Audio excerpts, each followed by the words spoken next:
Maqaan kun Abiyaad Caalaan jedhama. Bakka kaaraakterii urjii anatu taphata. Maqaan koo Balaayinesh Maammuun jedhama. Diraamaa irratti maqaan koo immoo haadha shumaa ta'een hojjedha.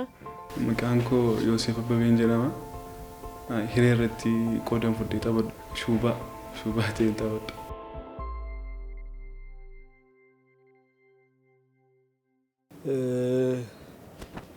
Diraamaan Hiree yaanaaf diraamaa dheeraa yeroo jalqabaaf ani irratti hirmaadheedha. Harmee kumaadhaaf bilbila isaa deddeebisi yaaliif mee? Sila oo bilbilli isaan ba'u nan yaalaaf mee rakkoon hin jiru. Ba'uu danda'a jedhi yaaliif mee abdiin kutate? Tole rakkoon hin jiru nan yaalaaf. Tole harmee maal dafee deebi'uu nan danda'a har'a? Sitti hime. Elaa dafee dhufasa jettu kana na dhiisi. Achuma taa'ee qayyabadhu sitti hime. Kanaafiyyuu nooraan ittiin uummata koo wajjin wal arguuf carraan alaati isa jalqabaati jedheen yaada. Diraamaan Hiree anaaf seenaa guddaadha. Seenaa guddaa keessatti dabarseedhasi. Hira, abdii waan tokko ta'e ramni beekana dhoksaa jirtu. Urji, abdii waan tokko hin taane. Arree dhufa. Urji. Lakki. Urji sagalee. Beekana dhoksaa jirtu. Beeka. Urji. Abdii waan tokko hin taane. Arree dhufa urji. Waan tole hin taane. Sagalee kee qabadhu. Tole maal taatanii giddi ture bakkee teessanii. Diraamaan Hiree waan baay'ees na barsiiseera. Anaaf barumsaadhasi. Waan baay'ees bu'aa baay'ees irraa argadheera. Bu'aa qofa osoo hin taane uummanni jaalala uummataallee argadheera diraamaa Hiree irratti.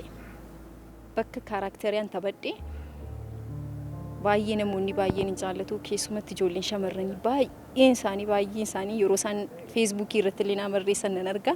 Kana qofa osoo hin taane gara baadiyyaa yeroo tokko yeroo fiildiif deemullee baay'een isaanii akka baay'ee jaallataniin urjii mucaa gaarii akka taate barumsa guddaa akka irraa argatanidha kan isaan natti himanii.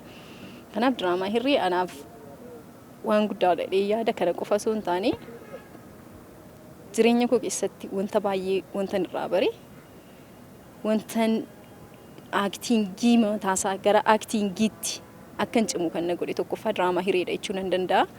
Ani diraamaan Hireedha anaaf baay'ee gaariidha. Haadha didaadha wajjiniini ollaa tokkodha ollaa tokko taaneetu ani haadha shumaan kan hojjennu. Ani kan na dhibu waa'ee baandiidha maalitti beektati? Gandi isaa wasitti haa gadhiisu malee waaqayyo. Maalitti beekta waa'ee baandiidha? Silaa arraba kana sumatti kenna. Suma waachisi. Ani illee numa kooti hojiinan muuziqaa shaakalaa jira. Waa'ee baandiidha maalitti beektaati? Atutti. Baay'ee natti tola diraamaan Hiree. Uummatis natti himaa. Maatiin koos baay'ee na jajjabeessu. Ollaan oroon jiruun garis baay'ee na jajjabeessu. Waajjirri koollee yeroo shaakalaaf ani ba'u naa eeyyamanii akka wanta kana hojjedhuu fi baay'ee na gargaaru. Kanaaf baay'ee natti tolee ni bakka. Kan hin hojjedhu jechuudha. Maal godhetti harmi? Dubbii beekamtiidha. Gaafa beekamtii argattu immoo qulqullina kee argachuun dirqama.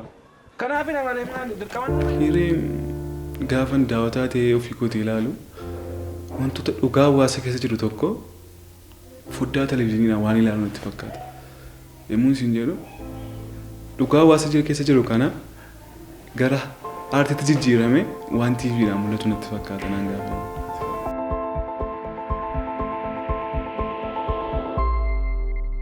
Hojiiwwan waltajjii hojiiwwan garaagaraa hojjedha malee diraamaa dheeraa ta'ee televezyiinii irratti yeroo dheeraadhaaf darbaa ture hin hojjenne. Kan jalqabaa kooti kun. Hireen fiilmii koo jalqabaa diraamaa dheeraa siiriyaal diraamaa dheeraa jalqabaa koodha. Fiilmii keessattis akkasuma isa dura garuu diraamaa gabaabaa diraamaa irreecha irratti darbe namoonni baay'een isa arganiitudha kan naa bilbilanii turanii. Daayirektarri koo isa nagarree daayirektara koo wajjinii fiilmii gara biraa wal faana waraabamuuf turre achirratti daayirektara ta'eetudha kan inni affeerame achirra dhufeetu fiilmii sana waraabuuf piroomosaa waraabuuf beeksisa waraabuuf guyyaa tokko wal arginee turre beeksisa sana waraabne siinii lama waraabne gaafuma sana wal argine gaafuma sana na arge isa booda walii bilbiluutti kaanii hojii kaanis walii wajjin hojjechuu dandeenya kan naan jedhu duraan kan ka'eedha. Diraamaa Hiree immoo gaafa gara diraamaa Hireetti na waame isumadha kan barreesse daayirektaruma koodha. Diraamaa Hiree irratti gaafa na waame kaaraakterii akkasiitu jira. hojjechuu dandeessaa jedheetudha kan inni na gaafate. Mimmi yoo nan danda'a ta'e na yaalan jedheeniin guyyaa jalqabaaf waraabbiidhaaf wajjumaan baane turre. Waraabbii gaafa sana irratti jalqabadhasii diraamaan irratti boo'ee hojjedhees hin jiru gatii ta'ee fi xiqqoo ishee natti ulfaatee ture. Boonumti mataa isaas hin dandeenye gaafa sana hin dandeenye maal godhu jedhee amma natti dubbatutti ga'ee ture. Homaa gochuu hin danda'u. Egaa nama biraa bakka buusi jedhee tan meeseejiin barreesseef hin ture. Isa booda mimmi iskiriiptii guutummaa isaa dubbisii fixiiti hinaasuufna irratti naan jedhee guyyaa lammaffaa irratti waraabbiif gaafa baanu iskiriiptii sana na dubbisee. Iskiriiptii dubbisuun koo miira sana keessa akkan galu na godhe. Kaaraakterii sanas baay'ee waan hin jaalladhee fi nan hojjedha jedheen of amansiisee naqee. Isan akka sanaan jedhee xiiqii na qabee ture. Maalifin hojjedhu amma ta'ee hojjechuun qaba mana keessatti illee mana cufadhee obboleettiin koo yeroo isheen itti na dhaggeeffattu jira maal hojjettaa yeroo isheen itti naan jettu mana cufadhee yeroo itti shaakalaa ture baay'ee shaakalaan ture yeroo jalqabaa gara jalqabaarra isa booda gaafan hojjedhu hojii kootti gammadaa dhufe isa booda walii wajjin hojjechuu jalqabne jechuudha. Diraamaan kun anaaf jalqabadha. Akka tasaa ta'eetu immoo daayirektara koo kumsaadha wajjin waajjiratti agarree fiilmii hojjechuu akkan barbaadu si ibseen kana barreeffama nan sii kenna naan jettee nan ilaala jettee naa laattee barreeffama sana fudhadheen fedhii guddaadhaan hojjedhe. Hojiin hojjedhettis immoo sirri darbees uummatis baay'ee natti gammadee gara fuulduraattis immoo itti fufee akkan hojjedhuu fi onnee koo kakaaseera jechuudha Hireen. Hiree dura diraamaa tokko yoo hojjedhee hin beeku. Anaaf jalqabuma koodha. Ani daayirektara wajjin akka walitti dhufe normaalii karaa hawaasummaa walitti siqanna naaf inni garuu karaa itti walitti siqannu turre ani akkan fedhii isaa qabu normaalii akkan fedhii isaa qabu nan beeka itti himee fedhii isaa qaba jedheen itti himee tolee sin ilaala naan jedhee qormaata qoramtu qabdaa jechuun sin ilaala isa keessa dabarteeti fedhii isaa qabaachuun gaariidha garuu dandeettii isaa qabaachuudha inni guddaan immoo isa booda dandeettii koo laalee qormaata argamuu baate.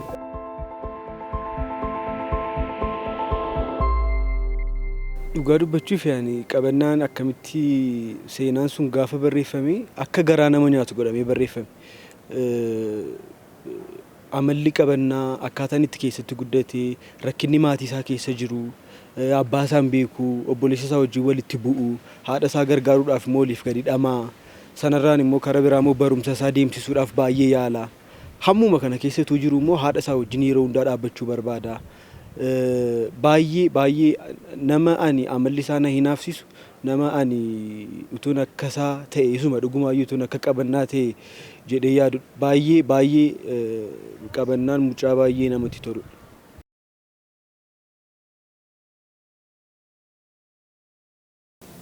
Dhugaa dubbachuudhaa fi diraamaa Hiree kaaraakterii urjii baay'ee kan hin jaalladhu. An sa'aatiin hojjedhutti naaf yaadan otoo hin taane urjii ta'eetan kan hin hojjedhu urjiidha baay'ee na gaddisiisti urjiin seenaan ishee baay'ee na gaddisiisti nama sataa'ee ilaalu qofa osoo hin taane an gaafan kaaraakterii urjii ilaalu waan guddaarraa baradheera. Dhuguma immoo dhugaamatti seenaa jirudha baadiyyaa keessatti yoo fudhanni iddoo baay'eetti yoo fudhanne seenaa dhugaa jirudha kuni. Ijoolleen baay'een isaanii barumsa guddaarraa arganne jedhanii kan na barreessan jiru. Kan immoo seenaa koodha seenaa akkasii dabarseera kan naan jedhan illee jiru. Kun an gaafan ijoollee kana ilaalu kan baay'een isaanii seenaa akkasii dabarsee seenaa akkasii naan jedhan dhugaamatti seenaa urjii wajjin kan wal fakkaatu seenaa baay'een argeerasi ijoollee baay'eenis na barreessaniiru.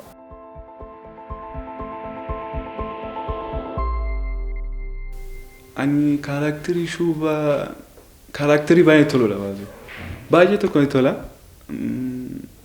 Jireenya shuubaa gaafan ilaalu lola haadha isaa wajjin ollaa wajjin wantoota jiran guutummaan baay'ee dinqisiifadha. Barreessaa kana baay'ee tokko dinqisiifadha. Maaliif shuubaan jireenya noormaali bakka jireenya hawaasa keessa taphata. Saatii kana dargaggoon wantoota isaan keessa jiranidha.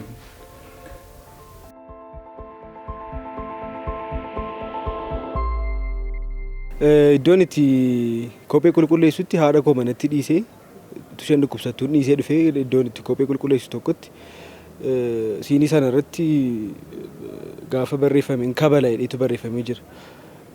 Namtichi akka ana wajjin hojjennu sun kophee isaa qulqulleeffatu sun immoo naa yaaddee si galee ana bukkee magayeetu xiqqoo akkana godhee deebisa. Xiqqoo magayee akkana godhee deebisa. Ana bakka sana tureera kumsaan tureera inni daayirektarri akka inni sirriitti na kabalu itti hime. Namichi garuu sodaate ija keessa na ilaalee namichi. Sana booddee daayirektara koo wajjin haasa'een jedhi wanta yaatufuu jedha al tokkoon jedheen dhiira garaa kutate beekta. Achi booddee baay'een galateeffadhaa innis amma danda'u na kabalee jechuudha. Kanaaf sirriitti kabalee fuulli kee mul'atee. Suma sirriin akka bale jechuun waa baay'een argeeyyu yeroo inni akka bale sana namni baay'een natti mul'achaa turreeyyu. Yaadannoo ani qabu keessaa bakka itti urjiin butamtu dhugaa dubbachuudhaaf namoonni baay'een ilaalaniiru jedhee yaada. Bakka sanatti baay'ee bakka itti fiigicha qabudha.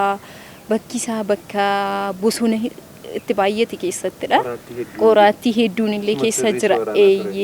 Miila koollee yeroo baay'ee miila koo na dhiigsee kana fa'aa warra abdanii fudhatanii fa'aa iddoon itti jedhee baay'een isaa jira. Kana qofatu hin taane lafatti mucicha si ol fuudhee na baatutti bakka tokkotti baay'ee manitti ulfaadheen ture. Baay'een itti ulfaadhee asii ol na garagashee mataa koo asii gad lafatti garagashee miila koo asii ol garagashee ture kan inni na baate. Ittiin cimee an jaalladheen turre gaafa inni lafatti na kuffisu qoraattii jala sana lafa sana jala ture. Qoraattiin akka jirutti dhanna koo irratti na nammee ture. Isa jedhee tan ofirraati baay'een isa dhiibeen ture hin dandeenye jedhee. Ijoollee dhiiraa kan ba'an egaa maal godha. Harki koo naannoo ji'a tokkoof harki koo hin jiru baqa. Keessaati akka kan akkas godhee ta'e amman keessaa baasuttidha kan inni ture. Mucichis na baachuu dadhabe natti fakkaata xinnootti ulfaadheeras. Suma sirrii wallaansee wal qabne. Ani diraamaa Hiree yeroon hojjedhu keessatti namoonni ilaalanii fakkeenyaaf haadha didaa wajjin wal lolluu jechootaati didaan naan jettu. Haadha shumaadhaan jettu sana karaarra darbeeroon biiroo dhaqu ittiin naannawaamu akka fakkeenyaatti toon kaasisee tokko wal lollee baajaajiin kun naan jettee ati dida. Karaarra gizeen darbu caliistiroo tokkodha taa'ee kophee qulqulleessaa baajaajii jedhe. Baajaajiin karaarra darbaa waan jirtuufi baajaajii miti zimmeedha waan deemu. Haadha shumaa jedhee na waamte. Kana na yaadadha mudannoodha naaf kuni dhufee mucichi na dhungatee na dubbisee baay'ee si jaallanna bakka ati sabboonti Oromoodhaati. Ammoo na teessa turtee naan jedhamu cacaa kophee xaraguudha. An hojjettu waajjiras gatiin ta'eefis immoo amma kanattis immoo darbee kanarra nan ga'ee hin yaanne. Gara fuulduraattis immoo jaalala uummatii naalaati kuni itti na jabeessaa deema fiilmii gara biraayyuu akka hojjedhuuf jechuudha. Guyyaa tokko waraabbiin qaban ture. Akka carraatee kilaasii galee mana barumsaa kilaasii galee bahuun qaban ture. Isaanis lafa waraabamu ta'anii eeganii achii baheen dhufe. Akka carraatee gaafa sana kan hin waraabamu mana dhugaatii keessatti ture. Amma hojjennee deemee jalqabnee jamboo biiraa jechuudha. Isa dhugaa soomna turre. Ani garaa duwwaan ture isumaan cireenya addeen hin bahee dhuguu qabdu nuun jedhame. Drama waan ta'eef gaafa dhugu ani waadii tokkoon machaa ani waadii tokkoon machaa jiran. Utuu kiloo zaappii rangeen ija babaasee iji na diddiimatee machaa amma iskiriiptiin illee harkaa baduu ga'utti ga'eera. Yommuu siin jedhu bakka machaa tokkuma nu ga'e sokkeen tureen.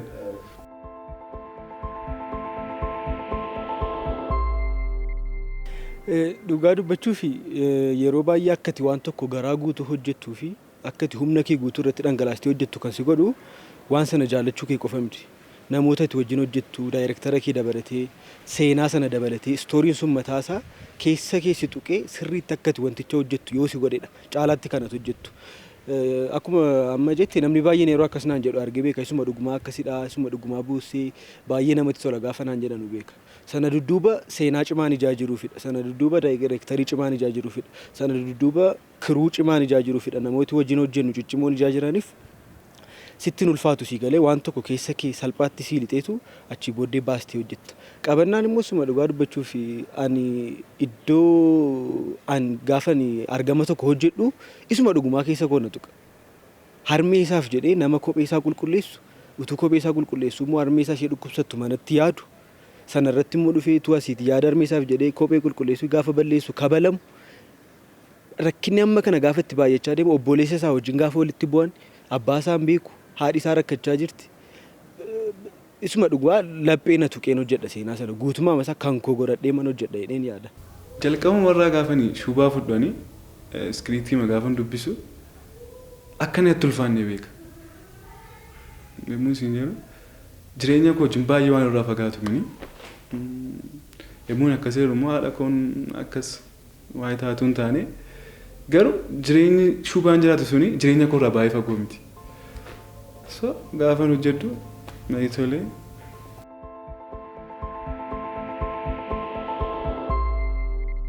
Seenaan ni dhufa akkam ta'a gaaffii kana isa barreessitu gaafatamee wayya ture. Garuu an akka kootti mucaan sun nama baay'ee na gaddisiisa qabannaan. Rakkina guddaa dabarsaa jira. Haati isaan dhukkubsatti maal akka dhukkubsattu hin beeku. Abbaan isaa bira hin jiru obboleessa isaa wajjin walitti bu'aniiru. Barumsaaf immoo haadha isaa iyyuu dhiisee iddoo biraa deemuuf jedha. Haadha isaa bukkeetti rakkina ishee fi dhukkuba ishee dhiisee deemaa jira. Yeroo ulfaataatu dura jira jedheen yaadan. Yoo waaqayyoo fi barreessaan sun gargaaran malee baay'ee na yaaddeessaa fi gaafan akkasitti ilaalu. Ani kana booddee garamitti akka inni deemu hin beeku. Egaa akkuma barreessaa sun barreessetti wajjinumaan teenye ilaala waan inni ta'u. Seenaa taanugaa akkasuma jaallatamaa ta'a jedhee yaada. Seenaa taanu kanadha jedheellee isiniif ibsuun barbaadu. Isinumtuu ilaaltanii wayyaan isinitti himurraa yoo namni namatti himee bareedaan ta'u gara fuulduraatti walumaa wajjin kan arginu ta'a seenaan itti gara fuulduraatti jiru. Seenaa ittaan afaaniin akka jedhe yeroo dubbadhu yeroo ilaalutti ummati itti toluu dhiisuu danda'a.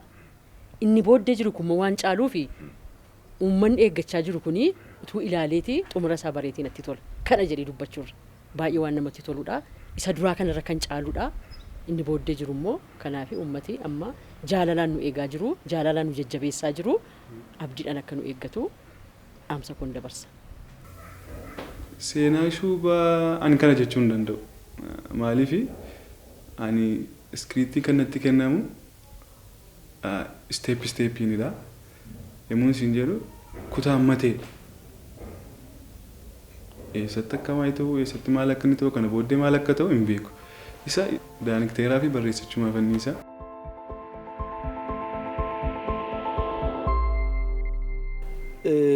Dhugaa dubbachuu fi barreessaa koo wajjin walumaa galatti waa'ee qabannaa dubbannee beekna. Imeejii isaa guddaa kan qabaadhuuf jechuudha. Seenaan qabannaa kana booddee hafee isa kana duraa caala waan qalbii namaa hawwatu waan barumsa namaaf laatu wantoota gaggaarii namni baay'een keessatti of ilaaluu danda'u baay'eetu qabaata jedheen yaada. Kanaafuu waraabbiin kana booddee itti fufnu haala sanaan cimeetu itti fufa jedheen yaada. Egaa urjiin gara magaalaas dhufteetti waan baay'ees barteetti jireenya bakka lama ulfaana madaalsisaa jirti. Isa baadiyyaas hin dandeessi, isa magaalaas barteetti gattee fi isa magaalaas hin dandeessi. Amma seenaan isaa isa caalutti bareedaa deeman jedha malee isa duraatu caala jechuu hin danda'u. Isa dhufaa jirutu iyyuu caalaa bareeda anaaf akka kootti. Jalqaba warraa gaafa sii dhufu diraamaa meeree gaafa ilaalaa dhuftu seenaan fooyya'aa jira. Yommuu isin jedhu waan hundumaan fooyya'aa jira. Inni kana booddee immoo kana caalaa fooyya'aa jedheen abdaddaa hin taas. Seenaan shubaas akkasuma hin fooyya'aa jechuudha. Egaa hojiin diraamaa dheeraa hojjechuu ulfaataadha. Hojii saba miliyoona 50 oliif hojjetama. Dhamaatii guddaa qaba, rakkina baay'ee qaba. Kanaafiyyuu yeroo fudhachuun isaa nafu obsaan akka nu eegan dhugaa dubbachuuf diraamaan hiree kana booddee deebi'ee dhufu diraamaa addaa akka ta'e yaada addaa firnee akka dhufu dandeettii addaa isa kanan dura qabnu caalaa jabaannee cimnee haaluma amma uummati keenya irra jiru waan wal madaalu wanta ba'eessa ta'e isaa qabannee dhiyaanna jedheen yaada. Kanaafiyyuu yoo obsanii nu eegan obsaan aannan goromsaa dhuga jedhama. Diraamaa Hiree isa aannan fakkaatu isaa finnee fi dhufnaa jedheen yaada. Ana hawwiin koo hawwii guddaan qaba. Diraamaa kana finnee diraamaa gara biraayyuu. Uummanni akka nu ilaaluun dhiifne nan beekan nu ilaala uummati nu barbaada. Jalqaba keenya kana irratti kan akkas nu mararsiifate amma Toomaas miidiyaa amma ishee babannee kanaafiyyuu gaaffii guddaa jira. Maaliif baddanii? Eessa dhaxxanii? Haati shuumaa eessa dhaxxee? Leenjii galte moo biyyaa baate moo baqattee jiru? Ani garuu baqannesi xinnoo boqonnaa waan na barbaachisuuf malee. Kanaaf gara fuulduraatti immoo kana caalaatti guddifnee bareechinee uummata keenya wajjin deemna. Uummati keenyas immoo jaalala isaatti manuuf faayideen yaada koo kenna.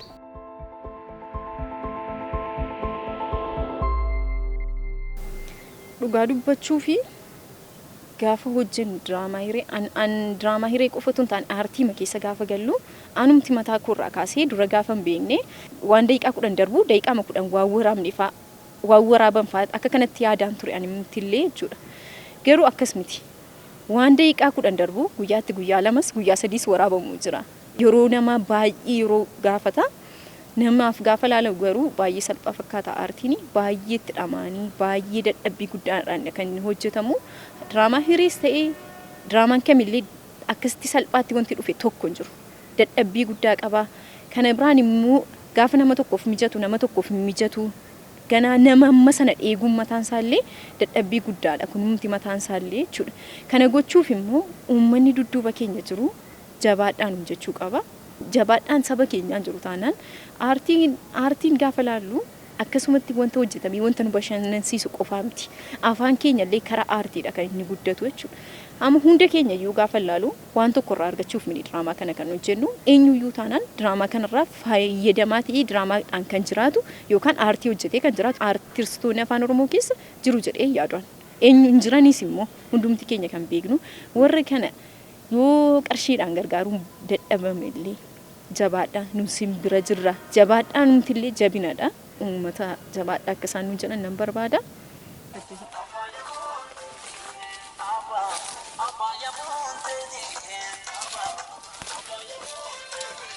Aartii Oromoo keessaa dhugaa dubbachuu fi amma ati dhamaate yookiin amma ati gatiitti kaffaltee gatii isaa deebisee siin kaffalu dinagdeedhaan faayinaansaalii dadhabaadha aartiin Oromoo.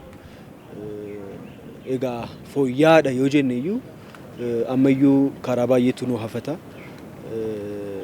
Akka industirii tokkotti hin jabaanne aartiin Oromoo akka misooma biyyattiitti ilaalamaa hin jiru. I think mootummaanis akka industirii guddaatti ilaalee akka misoomaatti ilaalee akka misooma guddaa tokkotti ilaalee irratti invest gochuu qaba. Abbootiin qabeenyaas irratti invest gochuu qabu. Irratti invest gochuu qabu yeroo jennu artistoota gargaaruu qabu, baachuu qabu, oolmaa ooluufii qabu mini. Isaanumaaf iyyuu bu'aadha. Aartii Oromoo irratti yoo invest gooti ofii makeef iyyuu akkuma daldala biraa bu'aa mataa keetii irraan argatta. Kanaaf iyyuu abbootii qabeenyaa Oromoo akka isaan aartii Oromoo irratti invest godhan nafeera. Sanarraa kan hafee artistoonni Oromoo immoo arra yoo rakkinni jiraate iyyuu arra yoo wanti hundumtuu akka fedha keenyaa nuu ta'uu baate iyyuu isa borganamaa yaaduudhaan ishee har'a galgalaa kana rakkannee ittuma rakkannee uummata keenya wajjin waan dandeenyu wal gargaarree aartii keenya guddisuutu nurra jira. Yoo jenereeshinii keenya yookiin dhaloota keenyaaf kaffaltii gahaan kaffalamuu dadhabee haalli mijataan uumamuu baate illee isa taanuuf riqicha ta'utu nurra jiraataa jedheen yaada. Mootummaan aartiin Oromoon hojjetu kana akkuma sakaanii deeggaruu qaba. Deeggarsa barbaachisaa mooraalii kennuufiin iyyuu waan tokkodha. Namni horii duwwaadhaaf miti kan hojjetu. Horiin an argadha jedhee miti namni kan hojjetu. Kanaaf aartiin kun akka inni jajjabaatuu fi akka inni ifatti ba'ee guddatuuf immoo inni biyya alaa jirus inni biyya keessa jirus deeggaruu qaba. Inni kaan wal deeggara waan xinnoo siyaasa itti wal gargaara.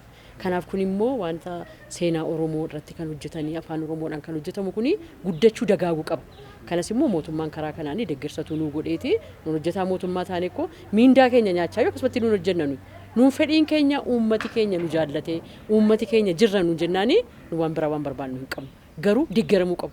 Warri horii malee hojjetan jiru, warri miindaa hin qabne jiru. Isheenuma kanaan immoo horii bulan immoo jiru.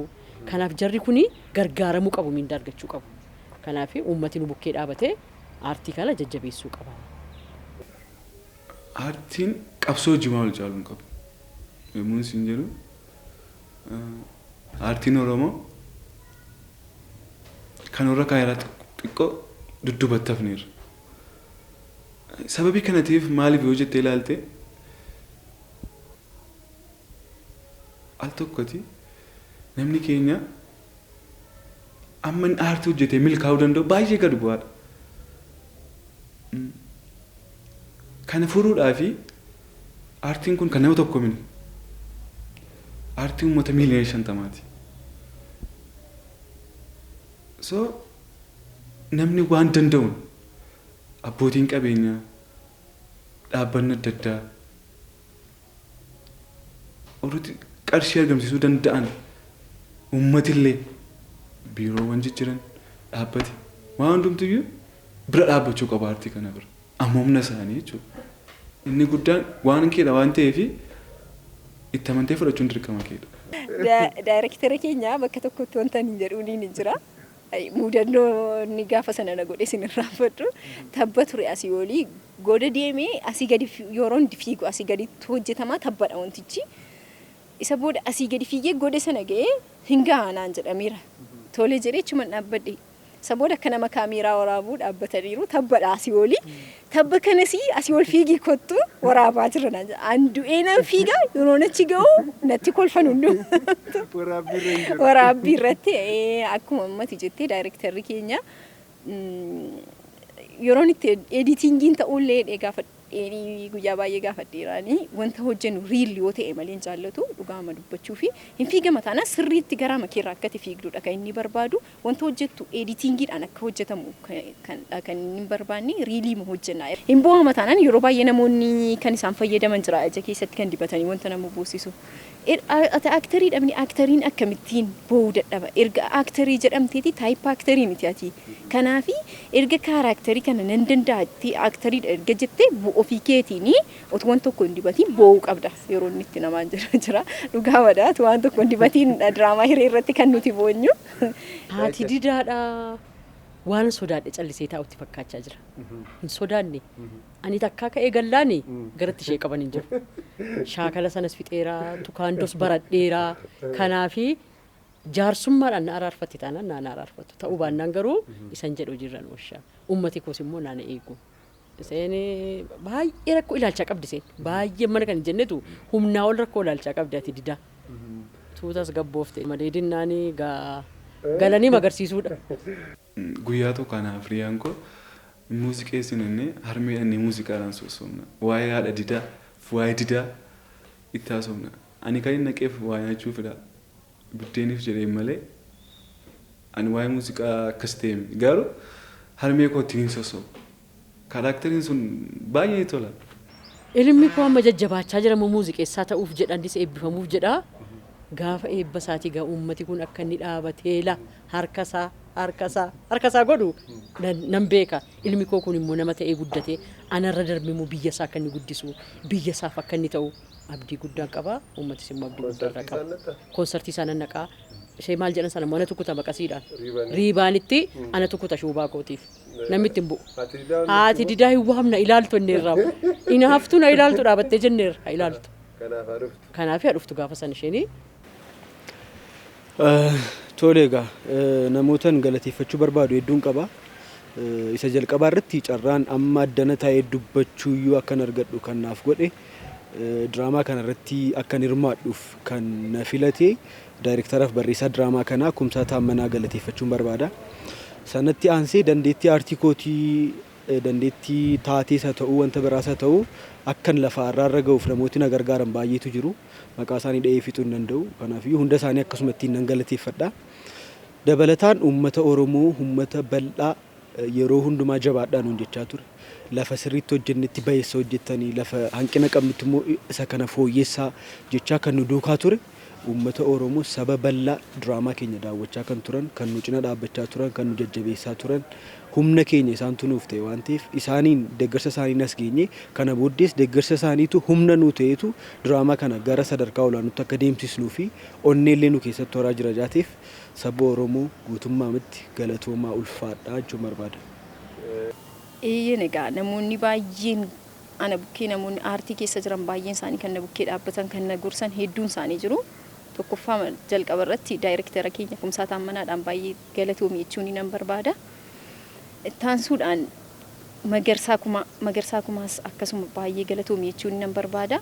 Warra kaan immoo maqaa isaanii dha'uu yoo hin baadhillee baay'een isaanii kan na gorsanii jabaadhu kan naan jedhan dudduuba koo kan jiran baay'een isaanii jiru. Isaanii illee galatoomaa jechuun baay'een barbaada. Kana ittaansuudhaan maatiin koo illee jabaadhu yeroo isaan itti naan jedhan jira. Jalqaba fudhachuu baatan illee yeroo baay'ee maatiin ani itti dhaladhe akkuma kaaraakterii hurjii irratti argitanii maatii baadiyyaa keessatti hin dhaladhe. Akka diraamaa hojjedhuuf illee nan jajjabeessan turan jalqaba abbaan kun nan jajjabeessu ture. Dhumarra garuu abbaan kun gaafa jalqaba argu anayyuun seeni.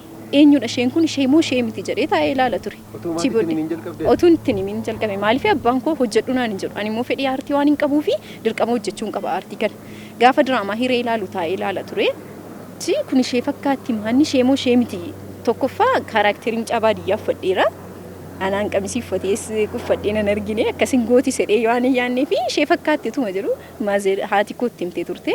Gaafa itti haadha kootti miira isheenii homaa naan hin jettu wanta akkasii nan jaalladha jennaan jabaadhu naan jetti gatteef icitiidhaan qabne achi abbaan koon ilaalee isa boodanaa bilbilee maaliif hojjette naan jedhee baay'ee waan hin baay'ee jaalladhuuf hojjedheera homaa gochuu hin danda'u naan maal si fayyada naan baay'ee waan hin jaalladhuuf hojjedheera homaa gochuu hin danda'u jedheen isa booda turee garuu anumaan dawwalee maanni diraamaan keessan har'a garuu nafee naan jechuutti hamma dhufuutti jalqaba maaf hojjettaa jedheen natti eekamaa ture. Booda garuu diraamaan keessan har'a hin jiru har'a maaliif hafe jedhee danaa bilbilee kan na gaafachuutti ka'ellee abbaa koodha. Akkasuma abbaa mana obboleettii koo baay'ee galateeffachuun hin barbaada. Gama hundumaan na bukkee dhaabateera itti jabaadhu kan naan jechaa ture tokko isadha. Teenkii jechuun hin barbaada isaanillee. Nama baay'ee galateeffadhu yoo jiraate barreessaaf daanikteera diraamaa Hiree Kumsaa Taammanaadha. Anaaf Kumsaan daanikteera duwwaatu hin taane hiriyaadhasi obboleessa hangafaadhasi gorsaa koodhasi waan ta'uuf utuu hin taane baay'ee naaf nama baay'ee galateeffadhu maaliif hojjette fedhiin qaban ture malee jaalala isaan qaban ture malee namni karaa aartii natti agarsiisu tokko illee hin turre. Even maatiin illee ammanatti nan deeggaran turan. Garuu waan hin barbaade sana karaa aartiitti akka dhufuuf kan na godhe baay'een galateeffadha daanikteera Kumsaa Taammanaa. Darbee illee uummata Oromoo. Maaliif uummata kan waan hundumaa koomentii waan hundumaa kan si dhiyeessu uummatadha. Uummata Oromoos baay'een galateeffadha. Maatii koos yemmuu isin jalqaba illee na deeggaraan turre garuu maaliif barumsa irraas kutaa waan jedhaniif garuu dhuma jala isaaniiyyuu gaafa tokko na arganii ittuma cimsuu jalqaban. Maatii koos baay'een galateeffadha. Ani barreessaaf daayirektara koo Kumsaa baay'een jaalladhaani abboleessa kootii daayirektara kootii jalqaba irratti immoo kana na filatee anaanii hin dandeessi beetti naan jedhee na filatee anis immoo qaanessineenii akka inni naan jedhetti rakkinni jiraatuyyuu namni hojii hojjetu hojii miti dhagaaniyyuu walitti bu'a. Walitti buunee wal gorsinee wal deebisnee wajjin nama deemaa jirru gatii ta'ee fi innis gara fuulduraatti nama guddatudha kana caalaa nama hojjetudha nama jajjabaatudha nama immoo uummati immoo isa jajjabeessuu qabudha isa bukkee dhaabachuu qabudha. Kanaaf baay'een galateeffadhaani warra wajjin hojjedhu hundumaa warra waraabanii warra kaameeraa warra sagalee kan akkas na bira qaban kanas hunduma isaanii baay'een isaan jaalladha baay'een isaan galateeffadha. Ani uummata jalqaba irratti akkas na jaallatee na jajjabeessu kana baay'ee amma kan hin jenne galateeffadhaan. Jalqaba koo kanarratti amma kana na jaallatanii amma kana jajjabeessanii biyya alaadhaan bilbilamaa baay'ee si jaallanna naan jedhu. Hojjetu sanarratti immoo baay'eetti boonna. Jabaadhu warra naan jedhan kana baay'ee guddaan galateeffadha. Asirratti galateeffachuu kan hin barbaadu duraan dursa immoo Waaqayyoon guddaan galateeffadha. Itti aanee immoo maatii koo keessumaa obboleettii koo Warqinashmaa immoo baay'ee na jajjabeessiti. Baay'ee wanta kan akkan hojjedhuuf baay'ee waan na gargaaraa jirtuu fi baay'een galateeffadha. Uummata hundumaa warra nu ilaalaniif immoo Waaqayyo isaan eebbisu galatoomaan jedha. daawwattoota diraamaa hiree daawwachaa turtan hundi keessan kan nu jajjabeessaa turtan kan nu bukkee dhaabachaa turtan isin jaalladhaa isinii wajjin jirra jabaadhaa kan nu jechaa turtan hunda keessan iyyuu baay'ee isin jaalladhaa baay'ee isin kabajnaa hojiin keenyaaf fedhii keessan guutuudha isin gammachiisuudha isiniif hojjechuudha hundi keessan iyyuu yaada keessan nurraan qusatinaa akkuma kanaan dura yaada keessan nu laadhaa isa gaarii hojjenne isa hanqina qabnus hunda isaayyuu isinii wajjin hojjenna ijaateef yeroo hundumaa yaada keessan hin eegnaa nu bukkee dhaabbachuu keessan hin barbaannaa kanaafiyyuu hawwiidhaan nu eeggadhaa yeroo dhiyootti walitti deebinaa ulfaadhaa. Akka isin na jaallattan caalaan immoo baay'een isin jaalladhan jedha. Cimina duwwaatu hin taane dadhabbii keenyas nutti hin tanii akka nu bira dhaabbattan hin jedha. Baay'een isin jaalladhaa naaf jiraadhaa. Isinin jaalladhaa baay'een isin jaalladhaa baay'een isin mararsiifadhaa maatii koos hundumaa warra na jaallatan hundumaa baay'een isin jaalladhaa galatoomaan jedha isa taanutti immoo abdiidhaan nu eegaa nuunis isin gammachiisna isinis nu gammaddu yaada keessan immoo akkuma manuu kennaa jirtanitti itti nuuf fufaa lafa dogoggorre ittiin sirreessinaa lafa hojjennetti immoo itti jabaannee akka hojjennuuf yaada keessan akka nu biraa hin hafnee fi isin kadhadhaa galatoomaa. Hayyee hunduma keessan iyyuu baay'ee akkan isin jaalladhu beektu. Egaan amma yeroo dhiyoo keessatti diraamaa hiree addaan kunnee turre yeroo booda akkas walitti deebinu abdii guddaan qaba. Yaada keessanis nuuf qoodaa jabaadhaa nuun jedhaa bakka dogoggorreetti immoo akka nuun sirreessitan abdii guddaan qaba. Hayyee galatoomaa baay'ee.